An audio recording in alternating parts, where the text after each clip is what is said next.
Bulletin کے آغاز میں تاندیاوالا سے خبر ہے کہ دھند کے باعث ٹریکٹر ٹرالی سے ٹکرا گئی ہے۔ بچوں اور خواتین سمیت 6 افراد جاں بحق ہو گئے، 3 زخمی ہوئے ہیں۔ جاں بحق ہونے والے بچوں کی عمریں 3 سے 6 سال بتائی جا رہی ہیں۔ متاثرہ خاندان لاہور سے تاندیاوالا کی طرف جا رہا تھا کہ حادثہ پیش آ گیا۔ دھند کے باعث کار ٹریکٹر ٹرالی سے ٹکرا گئی۔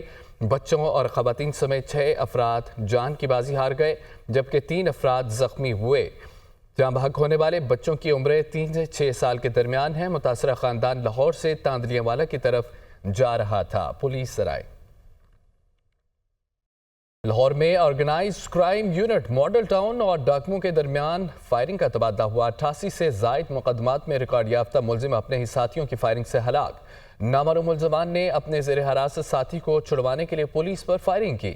ہلاک ملزم نے دوران ڈکیتی کئی شہریوں کو فائر مار کر زخمی بھی کیا تھا۔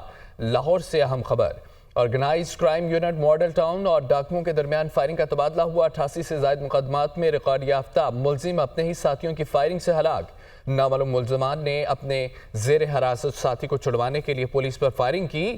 ہلاک ملزم نے دوران ڈکیتی کئی شہریوں کو فائر مار کر زخمی بھی کیا تھا۔ دوسری جانب کراچی میں 11 مقامات پر دھرنا جاری ہے۔ ٹریفک کی روانی جزوی طور پر متاثر، نمائش چورنگی پر مرکزی دھرنا دیا گیا۔ ابوالحسن اصفہانی روڈ پر عباس ٹاؤن کے سامنے دونوں سڑکیں دھرنے کی وجہ سے بند ہیں، جبکہ سپورہ چوک ناظم آباد نمبر 1 پر بھی دھرنا کیا گیا۔ نیشنل ہائی وے ٹاؤن شپ کے اطراف دونوں سڑکیں بند ہیں، جبکہ پاور ہاؤس چورنگی پر بھی مذہبی جماعت کی جانب سے دھرنا دیا گیا۔ کراچی میں 11 مقامات پر دھرنا جاری، ٹریفک کی روانی جزوی طور پر متاثر ہے، نمائش چورنگی پر مرکزی دھرنا دیا گیا۔ ابوالحسن اصفہانی روڈ پر عباس ٹاؤن کے سامنے دونوں سڑکیں دھرنے کی وجہ سے بند ہیں۔ سپورہ چوک ناظم آباد نمبر 1 پر بھی دھرنا دیا گیا۔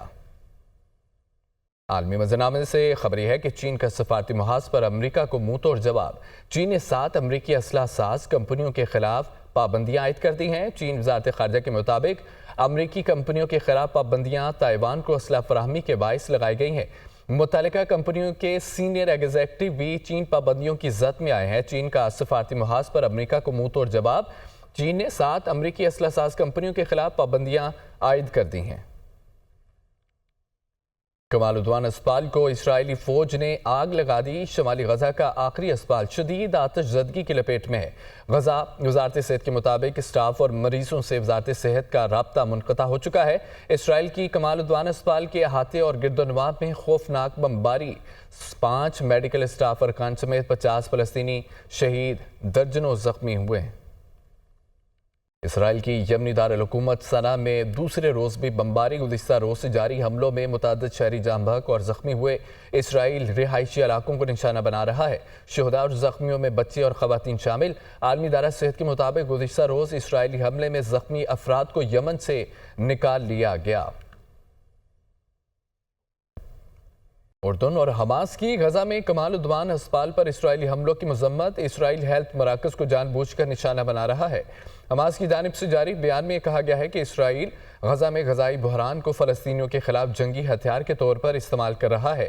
عالمی قوانین کی اسرائیلی خلاف ورزیوں پر ایکشن ہونا چاہیے، حماس کا یہ مطالبہ ہے۔ اردن اور حماس کی غزہ میں کمال عدوان اسپتال پر اسرائیلی حملوں کی مذمت کی گئی ہے۔ جرمنی کے صدر نے پارلیمنٹ تحلیل کر دی ہے۔ جرمنی میں کم مدتی انتخابات 23 فروری 2025 کو ہوں گے۔ جرمن صدر نے یہ کہا ہے کہ ملک کو سنگین سیاسی حالات سے نپٹنے کے لیے استحکام کی ضرورت ہے۔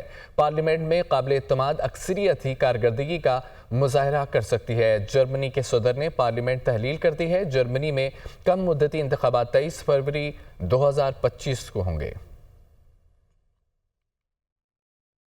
یمن کے لیے سعودی عرب نے $500 ملین کی منظوری دے دی ہے۔ سعودی عرب کی طرف سے ملنے والے $500 ملین کی امداد $1 ارب 20 کروڑ کا حصہ ہے۔ یمنی حکومت کو بجٹ خسارہ پورا کرنے کے لیے $500 ملین دیے جا رہے ہیں۔ یمنی حکومت امداد سے تنخواہوں سمیت دیگر ضروریات بھی پورا کر سکتی ہیں۔ یمن کے لیے سعودی عرب نے $500 ملین کی منظوری دے دی ہے۔ سعودی عرب کی طرف سے ملنے والی $500 ملین کی امداد $1 ارب 20 کروڑ کا حصہ ہے۔ یمنی حکومت کو بجٹ خسارہ پورا کرنے کے لیے $500 ملین دیے جا رہے ہیں۔